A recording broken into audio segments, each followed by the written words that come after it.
Hello बच्चों, कैसे हो आप लोग। ईडू टीच में आपका स्वागत है। आज हम अति लघु उत्तरीय प्रश्न लेकर आए हैं जिसमें हम कुछ ऐसे क्वेश्चन को बताने वाले हैं जो ऑब्जेक्टिव और सब्जेक्टिव दोनों में पूछता है। ठीक है, तो चलो देखते हैं। सीमांत गांधी किसे कहा जाता है। सीमांत गांधी खान अब्दुल गफ्फार खां को कहा जाता है। ठीक है, मणिपुर एवं नागालैंड में नमक सत्याग्रह का प्रसार किसने किया। तो मणिपुर एवं नागालैंड में नमक सत्याग्रह का प्रसार रानी गैडी नल्लू ने किया। ऐसे नमक सत्याग्रह का विद्रोह, नमक सत्याग्रह जो है किसने चलाया था। महात्मा गांधी ने 1930 ईस्वी में दांडी यात्रा के द्वारा चलाया था। ठीक है, गांधी जी ने खिलाफत आंदोलन को समर्थन क्यों दिया था। पता है कि खिलाफत आंदोलन जो है इसमें यह जो एक ऐसा आंदोलन था जो तुर्की का एक सुल्तान था उसी के विरोध में हुआ था। मतलब कि उसका जो सत्ता था उससे अलग कर दिया गया था, है ना, जिसके कारण यहाँ का जो मुस्लिम था भारत का, उन लोगों ने भी अंग्रेजों को यह बात बदलने के लिए खिलाफत कर दिया था, जिसके कारण यह खिलाफत आंदोलन चला था। ठीक है, तो हिंदू मुस्लिम एकता के लिए यह आंदोलन को महात्मा गांधी ने जोर दिया था, क्योंकि इनको बाद में जो है कौन सा आंदोलन चलाना था, असहयोग आंदोलन। असहयोग आंदोलन के द्वारा ही मतलब कि अंग्रेजों को पंगु बनाया जा सकता था, क्योंकि इसमें सरकारी स्कूल, सरकारी कॉलेज, सरकारी सभी चीजों का बहिष्कार करना था, है ना, और राष्ट्रीय कॉलेजों का स्थापना करना था, राष्ट्रीय स्कूल का स्थापना करना था। ठीक है, और जो है अपना खुद का वस्त्र पहनना था। तो इस तरीके से महात्मा गांधी ने खिलाफत आंदोलन को समर्थन दिया था। ठीक है, असहयोग आंदोलन में चौड़ा चौड़ी की घटना का क्या महत्व है।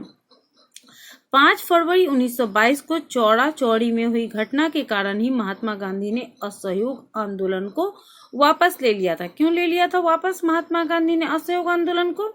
चौड़ा चौड़ी कांड हुआ था, वह कब हुआ था। चौड़ा चौड़ी 5 फरवरी 1922 ईस्वी को हुआ था। स्वराज्य पार्टी का गठन किस उद्देश्य से किया गया।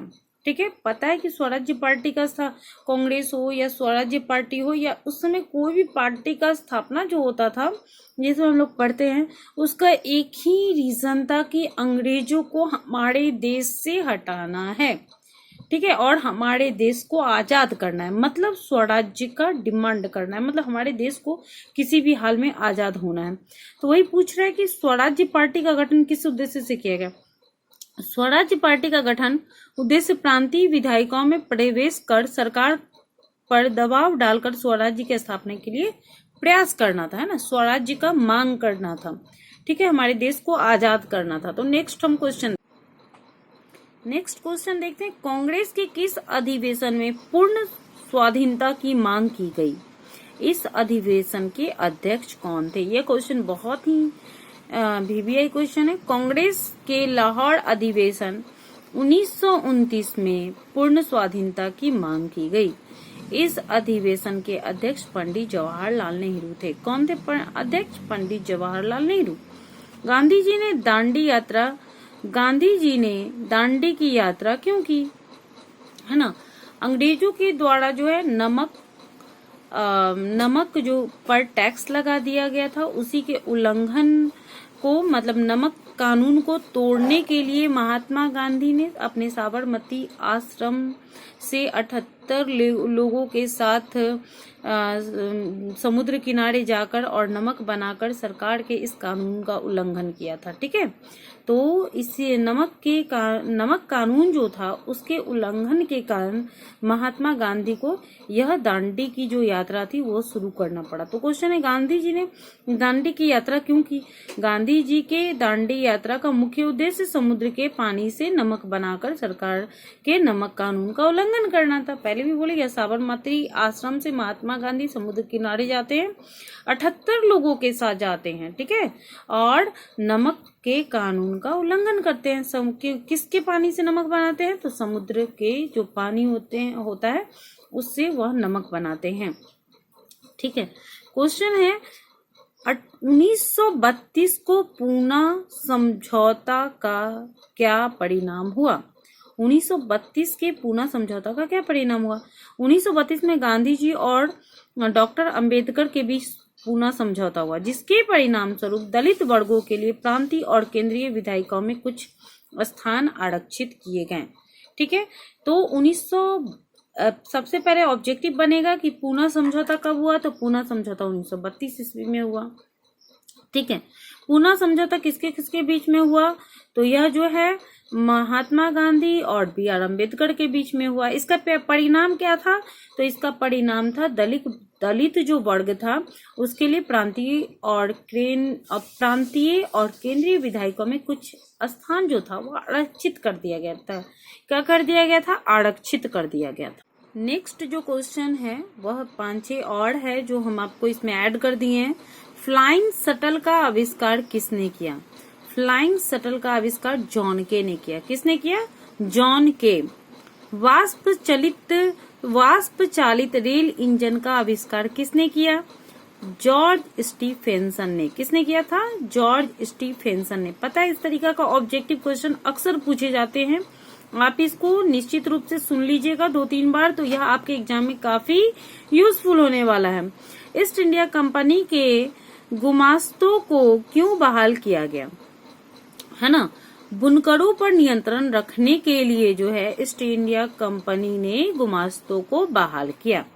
ठीक है, जमशेदपुर में पहला लौह इस्पात संयंत्र किसने स्थापित किया, जमशेदपुर में पहला लौह इस्पात संयंत्र जो है वह JN टाटा ने किया। किसने किया, JN टाटा। कब किया, 1912 ईस्वी में। कब किया था, 1912 ईस्वी।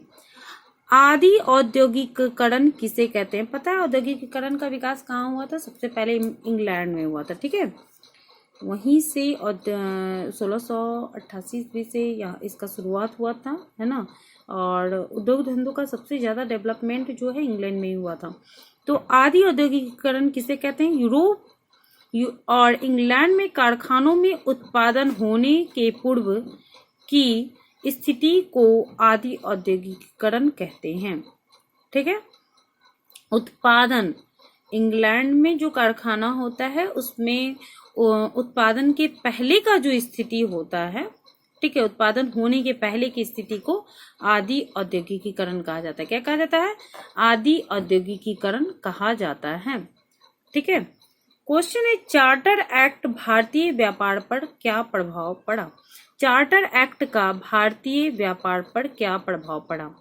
तो सबसे पहले हम लोग देखते हैं कि चार्टर एक्ट 1813 ईस्वी में पारित हुआ था। ठीक है, के द्वारा भारतीय व्यापार पर से ईस्ट इंडिया कंपनी का एकाधिकार को समाप्त कर दिया गया।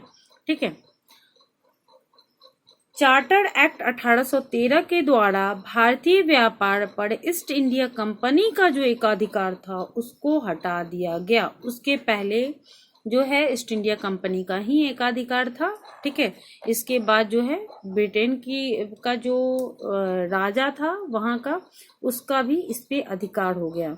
ठीक है, कलकत्ता में पहली जूट मिल किसने स्थापित की, कलकत्ता में पहली जूट मिल हुकुमचंद ने स्थापित की। किसने स्थापित की, हुकुमचंद। नेक्स्ट क्वेश्चन है छपाई का आरंभ किस देश में हुआ, तो छपाई का आरंभ जो है चीन में हुआ। ठीक है, सबसे पहले चाइना में हुआ था।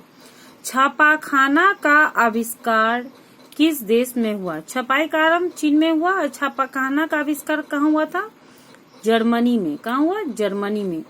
इटली में वुडलॉक छपाई की तकनीक कौन लगाया, ठीक है, इटली में वुडलॉक छपाई की तकनीक कौन लाया, मार्को पोलो ने। याद रखिए ये सारा क्वेश्चन पूछता है, इसलिए हम आप लोगों को करवा रहे हैं ताकि आपका ऑब्जेक्टिव जो भी हो वो छूटे नहीं, और इसके आधार पर आप कुछ सब्जेक्टिव भी लिख सकते हो। मार्टिन लूथर ने अपनी 95 स्थापनाएं किस चर्च के दरवाजे पर टांग दी, गुटेनबर्ग चर्च पर। कहाँ पे, गुटेनबर्ग चर्च पर। तिलक ने किस भाषा में मराठा का प्रकाशन किया, ठीक है, तो तिलक ने जो है अंग्रेजी भाषा में मराठा का प्रकाशन किया। ठीक है, क्वेश्चन जापानी उकियो चित्रकला शैली की विषय वस्तु क्या थी, जापानी उकियो चित्रकला शैली की विषय वस्तु क्या थी? जापानी उकियो चित्रकला शैली की विषय वस्तु शहरी लोगों के जीवन पर आधारित थी। किस पर आधारित थी? तो शहरी लोगों के जीवन पर आधारित थी। इटली में वुड ब्लॉक छपाई की तकनीक कहाँ से और किसके द्वारा लाई गई? इटली में वुड ब्लॉक छपाई की तकनीक कहाँ से और किसके द्वारा लाई गई, है ना? तो इटली में वुड ब्लॉक छपाई की तकनीक चीन से मार्को पोलो द्वारा लाई गई। किसके द्वारा लाई गई? चीन से मार्को पोलो द्वारा लाई गई। किसने कहा? किताबें भिन्न मीनाती मक्खियों की तरह है। ठीक है, तो कैथोलिक धर्म जो है उसका सुधारक इरेस्मस ने कहा था। किसने कहा था? कैथोलिक धर्म सुधारक इरेस्मस ने कहा था कि किताब जो है भिन्न भिन्नाती मक्खियों की तरह है। ठीक है, थैंक यू मेरे वीडियो को देखने के लिए। और हम जो है इस तरह का वीडियो हमेशा लाते रहते हैं। इस वीडियो को सब्सक्राइब जरूर कर लीजिएगा। Thank you.